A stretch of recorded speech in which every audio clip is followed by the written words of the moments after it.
Good morning students, welcome to 8th standard physics. We had in our previous videos we studied and completed the 7th chapter in physics, that was force and pressure. Now we will proceed to the next chapter, that is chapter 8, friction. So dear students, in this chapter friction we are going to define the force of friction, what is friction and how important friction is in our day-to-day activities, and we will also discuss the factors that are affecting frictions. And also friction, we say it is a evil because it opposes the motion, but it is a necessary evil. So how it is a necessary evil, we will discuss regarding that. And sometimes we need to increase friction and sometimes we need to reduce friction. So increasing and decreasing or increasing and reducing friction we will discuss. Then using of wheels to reduce friction. How are we going to use wheels, or what is the role of wheel in reducing friction, we will discuss. Then we will discuss regarding fluid friction. That is, these are the key concepts that we are dealing with the chapter friction. So now my dear students, do you think how are we able to walk on the ground? Now I am able to walk on the ground because my feet is pushing when I walk on the ground, my feet is pushing the ground behind. I am comfortably able to walk because the ground is rough in surface. If I had tried to walk on a very smooth surface like a glass or like a mirror surface, very smooth surface, naturally I would have slipped because there the surface is very smooth. That means in a rough surface I could easily walk, and in a smooth surface I will slip. Even if I step on a banana peel, we do slip. So what is the reason for this? And also children, you might have observed when you are riding a bicycle. When you are riding a bicycle, you will apply brakes. So slowly the cycle comes to halt, it stops. So what made the moving cycle to stop? Or for that matter, any object that is moving, will come to stop after some time. That means what is the force acting on it? What is making it to stop? There is a force which is acting in the opposite direction to the applied force, which is making the object to stop, and that is called as friction. That is the frictional force which is opposing the motion of the object. So now let us discuss what is force of friction in 8.1. Let us discuss what is force of friction. For that, let us do an activity, or let us consider, suppose you have kept a book on the table and you push the book with your hand, and you will observe that the book will move for a small certain distance and later it will stop there. Have you observed? The book changed from its original position, it moved for a certain distance and it finally stops. And now push the book from the opposite direction. If you push the book from this direction also, you will observe the same. That means that book will move for a certain distance and later it stops. So why did the book stop? Why did it not move continuously? Here the book moved for some time and it stopped because there is frictional force acting on this. The frictional force will be acting between the two surfaces of the object. Here the downward surface of the book and the upward surface of the table, they both will come into contact, and the frictional force is acting between the contact of the two objects. Dear children, the frictional force is acting because on the surface of any object there is irregularities, in the sense there is small crevices.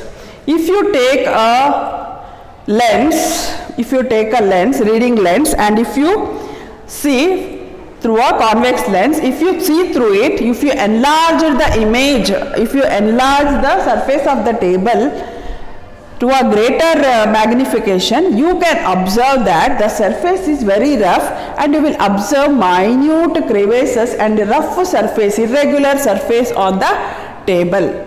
So what is happening? The same thing with the surface of the book. When both the surface come into contact, when they move, both surfaces are interlocking against each other, so it is opposing the motion. It is opposing the motion of the object. So if the force is applied force is towards the right direction, then the frictional force will be acting towards the left direction. If the applied force is from the left direction, frictional force will be towards right direction. That means always frictional force will be acting opposite to the direction of the applied force. So you can say the force of friction always opposes the applied force. So due to the action of this frictional force, all the moving objects come to stop. They cover certain distance and they come to stop, and you can see that frictional force is acting opposite to the applied force. And let us consider now what are the factors affecting friction in 8.2. To understand factors affecting friction, let us consider this activity. So the activity 8.2, in the activity 8.2, let us observe this activity with a spring balance and a brick. The activity is with a spring balance and a brick. Now dear students, let us discuss the factors that is affecting friction. For that, first let us understand the concept that suppose you are asking your friend to pull the doormat, then the friend will easily pull the doormat along the floor. But if you stand on your doormat and if you ask him to pull the doormat, will he not find it very difficult to pull? So why is this? Because when nobody was standing on the doormat, the contact of the surface of the doormat and the floor and the force applied to overcome the friction was smaller enough because there was no much weight on that. But when a person is standing on the doormat, so the force which is applied on the floor, downward force, will be more. That means both the surfaces are in much close contact between each other. So to overcome that friction, so more force is to be applied. So that is also one of the factor that is affecting friction. Now let us consider this activity 8.2. For this activity we need these materials. We need a spring balance, we need a brick, and we need a polythene cover and some fine sand. So to do this activity, first let us tie the brick to the spring balance. Now dear children, a spring balance is a device which is having a coiled spring in it and a scale graduated, which will indicate when you lift an object with the hook, it will indicate the weight of the object, and when you drag any object, it will show the measure of force applied on the object. So using that spring balance, the brick is pulled. So when you pull the brick on the surface of the floor, first you note the gradation in the spring balance, and later you cover this brick with a polythene cover, a polythene or a plastic cover. You cover the brick so that the surface of the brick will become more smoother than the before how it was. So the surface will become more smoother now. Now try to pull the brick which is covered with the polythene cover and note the force which is shown in the spring balance. Now later, in the third stage, what you do, you spread some sand on the surface of the floor and you remove the polythene cover, or you can keep it also. Then you try to pull the brick. Then once again you observe the measure of the spring balance. So what do you observe, children, here? So if you compare the force applied to pull the brick on the surface of the ground will be greater than the force which was applied when polythene cover was covered to a brick. What is the reason between these two activities is, when there was no cover, the friction offered by the surface of the floor to the brick was greater. When the brick was covered with a polythene cover, the surface became smooth now, so the force of friction is reduced. So further, when sand has been spread on the floor here, when you will spread the sand here and once again you try to pull it, because the surface became much rougher now because of the spreading of the sand, so the force of friction become greater, so you need to apply more force now to pull the brick. So you can say now, as smooth the surface, the friction will be less, or as rough the surface, the friction will be more, because as I told you, the friction is because of the irregularities or the crevasses, the roughness of the surface between the two objects. Those two irregularities or the crevasses, they interlock against each other and it will oppose the motion of the object. So that is the reason, that is one of the factor that affects friction. And in friction we have, children, we have sliding friction and static friction. So let us define what is static friction and what is sliding friction. Suppose you want to push a huge box which is at rest.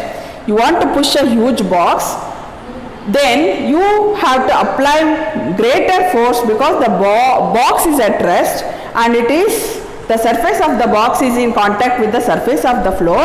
So you need to apply more force to overcome the force of friction. So that is the force applied. The force applied will be greater for an object to move when it is at rest. That we call it as the force of friction acting when an object is at rest. We call it as a static friction. We call it as static friction. The word static means when it is at stationary, when it is at rest. And what is sliding friction?